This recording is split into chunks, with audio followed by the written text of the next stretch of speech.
AVM Venkatesh గారు 2 నిమిషాలు మాట్లాడు. అయితే ముఖ్యమంత్రి గారు అంటే బలప్రదర్శనతో కాదు బ్రెయిన్తో పనిచేయాలనేది చాలా ఇంపార్టెంట్. నిజానికి సుప్రీంకోర్టు తీర్పు ఇచ్చిన తర్వాత ఆయన సుప్రీంకోర్టు తీర్పు మధ్యలోనే లేచి అసెంబ్లీలో మాట్లాడడం అనేది యావత్తు మాల సమాజాన్ని దిగ్భ్రాంతికి గురి చేసింది. ఎందుకు ఈయన ఇట్లా చేసుకున్నాడంటే కాన్స్పిరసీ అందులో దాగి ఉందనేది మాలలు చాలా పెద్ద ఎత్తున హట్ అయ్యారు.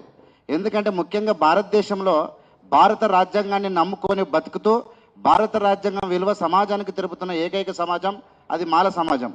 కానీ అక్కడ ఏమి చూడకుండా డైరెక్ట్గా ఇది నా జీవిత ఆశయం, నా కోరిక నెరవేరింది, నేను ఈ దళిత ఎస్సీ వర్గీకరణ చేయడం వల్ల నా జన్మ ధన్యమైందని చెప్తా ఉంటే రేవంత్ రెడ్డి గారు ఈ రాష్ట్రంలో ఉన్నటువంటి రాజకీయ నాయకుల యొక్క తెలివితేటలు చూసి సభ్య సమాజం సిగ్గుతో తలదించుకునే పరిస్థితి వచ్చింది. ఎందుకంటే ఇన్ని రోజులు చదువురాని దద్దమ్మలే మొత్తం ఇష్టం వచ్చినట్టు చేసుకుంటూ వచ్చారని అర్థమైపోయింది.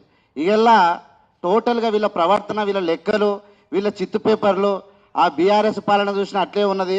మొత్తం తప్పు లెక్కలు. కనీసము ఒక మామూలు క్లర్కుకి ఇస్తే ఈ లెక్కలు చేసి చూపిస్తారు.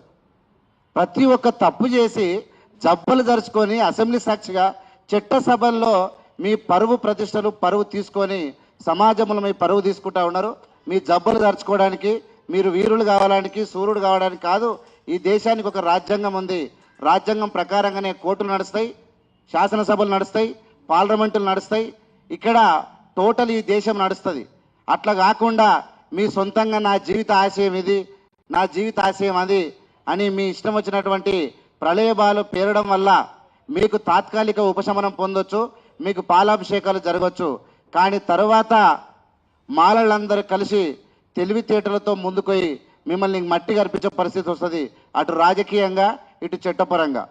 కాబట్టి మీరు జాగ్రత్తగా టెక్నికల్గా ఆ పాయింట్లన్నీ చూసుకోకపోతే సభ్య సమాజం మామూలు వ్యక్తుల చేతిలో చిత్తయిపోక తప్పదు. మీరు ఏమనుకుంటారంటే మేము మా అంతా మేధావులు ఎవరు లేరు, ఇక మాదిగలో మందబలం ఉంది కాబట్టి మాకు ఓట్లు పడతాయి. మాకు ఇప్పుడు ముఖ్యంగా రేవంత్ రెడ్డికి కొడంగల్లో మాదిగల జనాభా ఎక్కువ, ఇక్కడ బట్ట విక్రమార్కకు మాదిగల జనాభా ఎక్కువ. గుడ్డిగా గెలిచిపోవాలి, మనం ఎన్ని తప్పులు చేసినా గెలవాలి అనేది కోరికతోని మీరు చేసినటువంటి తప్పులను పూర్తిగా వ్యతిరేకిస్తూ మాలల చేతిలో మీరు అడుగడుగున అవమానాల కావాల్సిందే. చట్టం ప్రకారం మిమ్మల్ని ఇరికియడానికి మా వాళ్ళంతా రెడీగా ఉన్నారని తెలియజేసుకుంటూ ఖచ్చితంగా మందకృష్ణ మాదిగకు తగిన శాస్త్రి జరిగింది. ఖచ్చితంగా ఆయన కోరిక ఉల్టా అయిపోయింది. ఇలా అటు బీజేపీ ఇటు మాదిగలు దూరం ఇచ్చి తగిన శాస్త్రి పాపం అనుభవించేటువంటి పరిస్థితికి మందకృష్ణ వచ్చిండు. రేవంత్ రెడ్డి గారు కూడా తొందరపడితే ఖచ్చితంగా అందరి మధ్యలో వాస్తవ పరిస్థితులు జరిగిన తర్వాత మీరు నాలుకే గరుచుకోవాల్సిన పరిస్థితి వస్తుంది. రాజ్యాంగాన్ని చదవండి.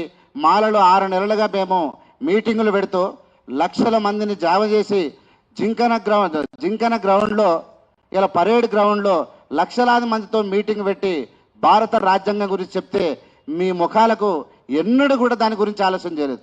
మేము ఏం చెప్పినామని కూడా చూడలేదు. 341 ఆర్టికల్ ఏం చెప్తుందో చూడలేదు. మీరు ప్రెసిడెన్షియల్ ఆర్డర్ ఏం చెప్తుందో చూడలేదు. అసలు హోమోజీనియస్ గ్రూప్ అంటే ఏందో చూడలేదు. అంటే ఒక్కని కన్నా ఆ అసెంబ్లీలో రాజ్యాంగం చదివినటువంటి చరిత్ర కానీ చదవాలన్న ఇంట్రెస్ట్ కానీ లేదు. ఎక్కడ పోయి దోపిడీ చేద్దాం, దోసుకుందాం, ఆర్భాటం, హంగామా, మొత్తం దొంగ బుద్ధులే తప్ప ఒక్కనికైనా రాజ్యాంగం మీద అవగాహన లేకపోవడం సిగ్గుతో తలదించుకుంటూ మాలలు మిమ్మల్ని అడుగడును నిలదీస్తారు. రాజ్యాంగం ప్రకారంగా మిమ్మల్ని దోషులుగా నిలబెట్టడానికి మేము ఎల్లవేళలా సైనికులుగా పనిచేస్తామని చెప్పి తెలియజేసుకుంటూ మాలలు ఇక్కడ కూడా భయపడాల్సిన అవసరం లేదు. వీళ్ళ రిజర్వేషన్లు, వీళ్ళ ఇచ్చే ఉద్యోగాలు, వీళ్ళ ఇచ్చే మెతుకులకు మనం ఆశపడలేదు. బాబాసాహెబ్ నిర్మాణం చేసినటువంటి ఈ రాజ్యాంగం ఈ దేశంలో మనము సైనికులుగా పనిచేస్తాం. ఎవరిని మెతుకుల కోసం ఆశపడాల్సిన అవసరం లేదు. మన వాళ్ళంతా కార్యాచరణ తీసుకుంటారు. మాలలు దేశం కోసం పనిచేస్తాం, ఈ దేశం నిర్మాణం కోసం పనిచేస్తాం తప్ప ఎవరి కోసమో ఎవరి కాళ్ళ మీద పడి బతకాల్సిన అవసరం మాకు లేదని తెలియజేసుకుంటా ఉన్నాం. ఖచ్చితంగా ఈ అసెంబ్లీలో భారతదేశంలో మొట్టమొదటిసారి తప్పు చేసిన నరేంద్ర మోడీ భయపడ్డాడు. కానీ అన్యం పుణ్యం తెలిసి తెలియని రేవంత్ రెడ్డి పప్పులో కాలేసిండు. ఇవన్నీ భవిష్యత్తు రోజుల్లో మీ పాపం పడినటువంటి రోజులు వస్తాయని తెలియజేసుకుంటూ సమయం అతీతం కావడం వల్ల ఇంకా అనేక విషయాలు మా వాళ్ళు మాట్లాడతారు, లెక్కలని చెప్తా ఉన్నారు. వాళ్ళు చేసిన తప్పులు వాళ్ళకి చెంప చెల్లు అనేలా మా వాళ్ళు లెక్కలు చెప్పారు. ఆ లెక్కలు కానీ రోస్టర్ పాయింట్లు చూసి ఇక అసెంబ్లీ మీ ఎంతమంది మీ తెలివితేటలు ఏంది, మీ ఐఏఎస్లు ఏంది, మీ మంది ఏంది, మీ మార్బలం ఏంది, మీ బుద్ధి ఏంది? మా వాళ్లకు ఒక రోజులో మీరు దొరికిపోయారంటే మీరు ఎంత అజ్ఞానులు అనేది ఇక్కడ అర్థమవుతా ఉన్నది. జాగ్రత్త ఉండాలని హెచ్చరిస్తా ఉన్నాం. మేము ఖచ్చితంగా అడుగడుగున మిమ్మల్ని ప్రశ్నిస్తాం, నిలదీస్తాం, మీ తోలు తీస్తామని తెలియజేసుకుంటాం. జై హింద్, జై భీమ్, జై భారత్.